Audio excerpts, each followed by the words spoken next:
Don't let an insurance coverage gap lead to a health gap. Let's learn more about navigating a coverage gap to help keep your prescription blood thinner treatment plan on track. Here today from American Pharmacists Association is Dr. Daniel Zlot. Good morning, doctor. How are you? Good morning. I'm doing well. How are you doing?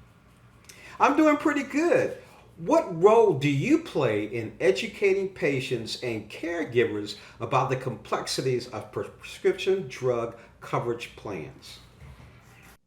That's a great question. So I like to think of it this way. When you're looking to get the most out of your prescription medications, your pharmacist is really your best friend. So as a pharmacist, I help patients understand their medications. That means helping them understand what the medication is for, how to take it safely and effectively, and what to expect while they're taking a given medication. I also help patients navigate the complexities of prescription drug coverage. And for patients who may be having trouble affording their medication, I can often get them linked up with programs that may help lower the out of pocket cost for their prescription medications. Now, tell us about some of the obstacles our nation's seniors face when it comes to managing their health, especially when the cost of prescription drugs increases unexpectedly due to a coverage gap. Absolutely. Well, so first off, let's just acknowledge it. Prescription drug coverage, health insurance is definitely complex and confusing, and it seems to get more complex and confusing every year. One of the parts of prescription drug coverage that makes it confusing is this concept of a coverage gap. And so that's something you'll find in Medicare Part D plans as well as commercial insurance plans. And when patients enter this coverage gap, they can find that their out-of-pocket costs for prescription drugs increases suddenly and oftentimes unexpectedly. And for many patients, that increase in cost can make it difficult for them to afford their medications. You know, you just made me have one of those looks like, oh, hell no, I can't do this. Can you explain what a coverage gap is and what causes it, and how seniors and all their caregivers can navigate a coverage gap? Absolutely. So this is a question we get all the time. So a coverage gap, the reason they exist is your insurance plan has a certain amount that they will pay for prescription drugs during a given year. And once you exceed that amount, the amount that gets paid shifts from the insurance company over to you as the patient. And so your costs, your out-of-pocket costs go up. And so if patients aren't taking the time to first identify when their coverage gap begins and then track when or how much their insurance company has paid for their prescription drugs over the course of the year, that can often be quite a surprise, as you said, when you go to the pharmacy counter to pick up your meds. Now, if this happens to you and you find yourself in a situation where you maybe can't afford your medications, don't panic. The first and best thing you can do is talk to your pharmacist. They're going to have the information about whether or not there are options that can help you lower your out-of-pocket cost for your prescription drugs. Now, what is the danger associated with skipping or not taking the recommended dosage of a blood thinner medication?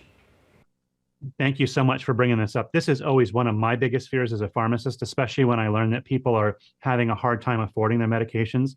Maybe they're going to try to stretch their prescription dollar by taking their tablets. Instead of one a day, they might take one every other day, or maybe they'll cut their tablets in half and take half the dose that they should. This can be really, really dangerous. So let's use the example of a patient who's on a blood thinner. If you don't take your blood thinner exactly as prescribed, that can significantly increase your risk of blood clots, which then increases your risk of having a heart attack or a stroke. And obviously, those are both really, really serious. And I don't want anyone ever to have to experience one of those. Are there options to help lower the cost of prescription medications? For many patients, there may be.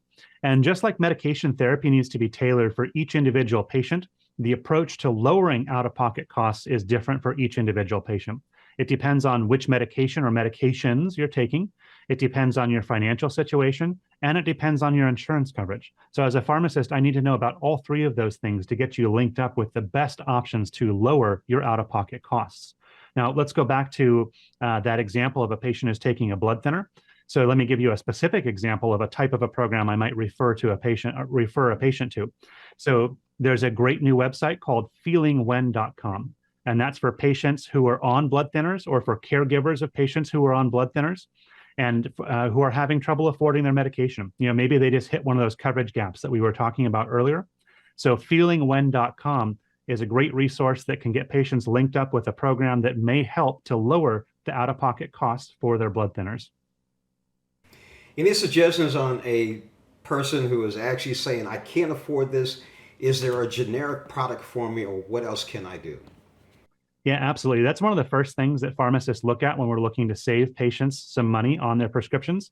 Sometimes that's a great option. Other times there's not a generic equivalent available.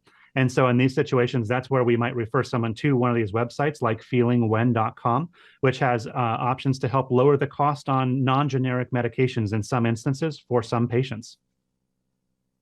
Do you think that eventually prescription drugs are just going to be too expensive to afford? Yeah, that's a really interesting question. I think that the cost of prescription, it's really interesting when you look at the cost of prescription drugs, the out-of-pocket cost for patients has increased significantly. But when you look at the actual cost of the drugs themselves, like the price of the drugs, they haven't gone up in the same way. And so one of the biggest reasons for the change in out-of-pocket costs is because of the way that healthcare plans have been changed. And so one of the things that we're doing at the American Pharmacist Association, along with pharmacists everywhere, is helping to push back and fight against some of these changes that is resulting in increased costs of prescription drugs to our patients. So it's a long road, but it's one that we're fighting hard. So you're fighting for the little guy. We appreciate that, definitely. Fighting for all of our patients. There you go. Now, where can our viewers go for more information? So 2 places. Number one, again, don't hesitate to talk to your pharmacist. They really are going to be a wonderful resource for you if you're having trouble affording your medication. And if you're having trouble affording your blood thinner, again, check out feelingwhen.com. It's a wonderful resource for you. Thank you for joining us on Morning Blend. We've been talking with Dr. Daniel Zlot, American Pharmacists Association. Thank you again. Thank you so much for having me. It's been a pleasure.